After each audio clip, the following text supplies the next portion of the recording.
3-1 over Conqueror, over Han Rashid, and then the most important match for this gentleman in the tournament, 3-2 over Scorpion Proc, securing his first ever EVO Top 8, where, I mean, there's so much more than just the EVO Top 8 going on for this tournament for Ger, because he has been around, he has traveled so many times to offline events and pro competition. He needs as many points as he can get, and a Top 8 here is a good way of doing so. But in his way now to stop him getting even more points is Onlinecale, the young destroyer.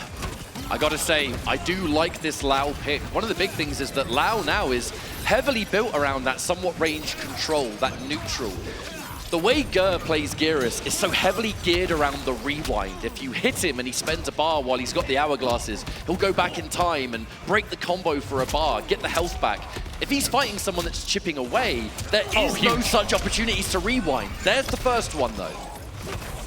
Make no mistake, though, it is hard to play Geras at this level. There is so much you have to keep tabs on, resource management, from the start to finish of every match you'll play.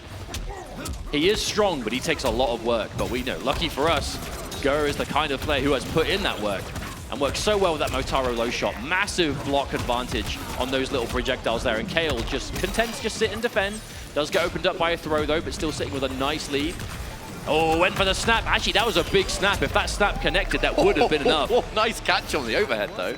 Haven't seen any Lao players do the spin before. It is a much safer option, I suppose. Oh, Kale has always been, like, of all the Lao players who have picked up this character in MK1, Kale does the most spins.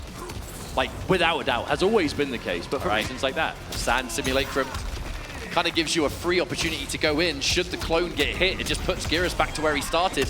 This is the style of what Ger has developed. He loves that hit and run. Doesn't take too many risks. The issue... Oh, sorry, go ahead. I'm just saying, he creates such a brick wall that he has the most timeouts of any player in the competitive circuit. But his issue is going to be resources here, though. You know, you can stack that hourglass if you've got the meter to do so, but he's been pretty starved of it. Oh, and was that confirmed? Was that a single hit confirmed from Onlinecale? This is bad. Knockdown, homing missile, it's all going to chip. The chip damage was avoided once, but only so much you can do in that situation. Maybe try and flawless block and just pray for your life. Either way, that's going to be game one for Onlinecale. And to remind everyone at home, this is elimination territory. One of these players is out of the tournament after this set. But if we're talking pro competition stakes, they're definitely playing with different levels of pressure. You know, Onlinecale won an online regional finals for North America West. He's going to be confirmed for Final Combat. He doesn't necessarily need the points or the... that must have been the final end of the plus frames. Oh my word. But, you know, he doesn't really need that placement. But he's been entering events. You know, there's still prize money. There's still, you know, you want to win EVO, right? You still want to be a world champ. For that prestigious EVO first place, but Ger needs those points, as many as he can get. So every match he wins in this top 8, he is making his life so much easier. Did not expect to pull the trigger on that second use of the armor there. A big risk to play, but one that at this point, well, clearly worked out. That far Motaro teleport, Ger really trying to just create as much distance as he can. Oh. Now he knows he hasn't got Motaro, so he's got to go for a different option. However, Onlinecale just pulling out the perfect read there. That was so expensive, from 3 bars to 0 in the matter of seconds. But those time stop setups from Geras, they are scary, but you don't necessarily have to respect every single one of them, right? Like, depending on what normal you do it from, the advantage might be a bit different. And in that situation, Kale's like, hey, I can jump out of this. Gonna try it, and absolutely worked out. Oh, what a catch. Caught airborne, so that's going to allow that command grab to put him in the corner. And then the armor. I feel like the reads on the raw command grabs have been so perfect for Kale so far. Has Ger even, like, hit a raw grab yet? Oh, walks right into it, Kale, with a preemptive string. No meter and no sector, however, so that is going to be no launch available. We also saw an up block attempt there as well from Kale. You know Kale has been prepared for this match. Ger is so willing to just swing those overheads. But not as many so far in this match. Keeping things a bit safer so far. A lot of those lows. Oh, tries to stagger, but no. Kale calls it out. There's an overhead, but trades with the rocket. Ger's blocks on that mid into overhead low 50-50 has been so on point. Oh, that's still punished! That's it! You can't break either! Oh, that was such an optimal punish from Kale. The quick little micro dash to get there in time. The early cancel to make sure Ger did not build break before it connected. That was as efficient as it gets. And Onlinecale now 2-0 in the lead, looking absolutely all there.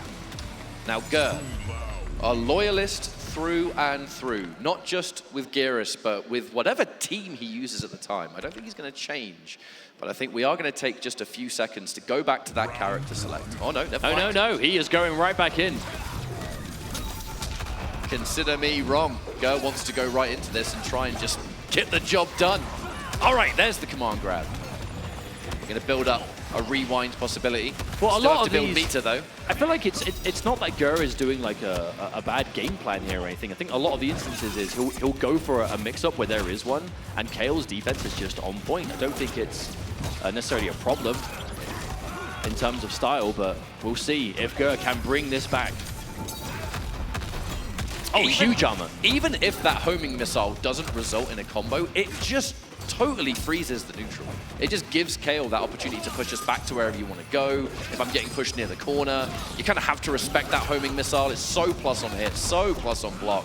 Lovely throw there from Onlinecale as well. 3 bars of meter. Can break if he gets opened up. We also have the Hourglass stocks ready from Gur. Should he want to go for something big here? Hang on, wait, is he going to avoid? Yep, gets to the other side. Sector completely misses. No homing on that missile, I'm afraid. Punish! Oh, but manages to get a full punish. Kale unfazed by the whiffed fatal blow. Manages to get a full confirm here. And now match point to potentially 3-0 over Gur here. This, again, loser's bracket. Kale even tried to go for the Sector fatal blow, which is way faster. Plus hit. You know, 9+ frames for that flamethrower. I actually think Kung Lao's like normal strike might be faster like, at point blank, but that's a situation you want the range. Yeah, he's too far away. Yeah, I think there was more of a distance thing. But still, that's a strong thing about this team. You have access to 2 strong fatal blows for different reasons. But good defense from Gur. But again, this has been the issue. It's the neutral. Kale, so much lockdown with these up rockets, the mobility, chipping away. Oh no, Motaro got slapped! Yeah, one hat at a time. This life is just disappearing, although we are pretty even here. Oh, but calls out. Wait, no, was that a full? No, I actually don't think that was a punish. Remember, Kung Lao has access to that fast punish option, though. Big up block. Oh, wait, hang on a minute. Whoa, whoa, whoa. Could still go for the rewind. Catches underneath. Big opportunity here for Gur. Gets a freeze. Teleport extension. No, straight into fatal blow. Okay, Geras fatal blow. I swear this just doesn't scale. This might actually kill. It's going to do a lot of damage at the very least, and even then, Motaro's locked and loaded. Oh my goodness, Are you dead? Look at this. 560 big ones. Yeah, you weren't kidding. That didn't scale whatsoever. Now, Gur needed that round. You can hear this crowd here. They want Gur to pull through. On the back of the clutchest rewind we've seen as well. Oh, that rocket still went in. One of them missed, and the other was like, nah, I got you, bro. Nah, Sector don't miss. That's my boy. Good block. The defense on that overhead blow has just been immaculate. Oh, okay. Why are you kicking? Stop kicking me. Okay, here comes the sentry. Good block. I felt that was actually a really good block of the overhead. I think from that range, the low wouldn't have even connected. So Gur with the awareness. Geras with the thrust. Okay, knockdown. Good block on the overhead once again. Anti-air. Okay, caught. Damage opportunity, yeah. Another sentry, huge. I love that choice from Kale. Just safely get rid of it. Another homing rocket. Just takes the advantage, but Gur is safe. Homing rocket does have a pretty gnarly cooldown on it though, so Kale is going to have to bide some real time here to get it again. If there's one thing that Kung Lao's going to do in this neutral though, it's build meter. Gur has to block so many of these situations, but it's going to build bar every step of the way. Kale, again, a breaker available. Should he get opened up here? Okay, we've got the Hourglass ready. Teleport out of the corner. No. Found it. Okay, nice. Decent end for Kale. And again, at this point, individual hits will be all you need. Oh, the overhead was good. Managed to get the rewind. No, Gur is still alive. Possible last chance here for Gur, though. You cannot get opened up anymore. Good block, but the armor comes through, and it will be Onlinecale defeating Gur, eliminating him from the tournament. I know Gur is through the roof to finally get that Evo top 8. However, it will be Kale moving into the next phase of this tournament.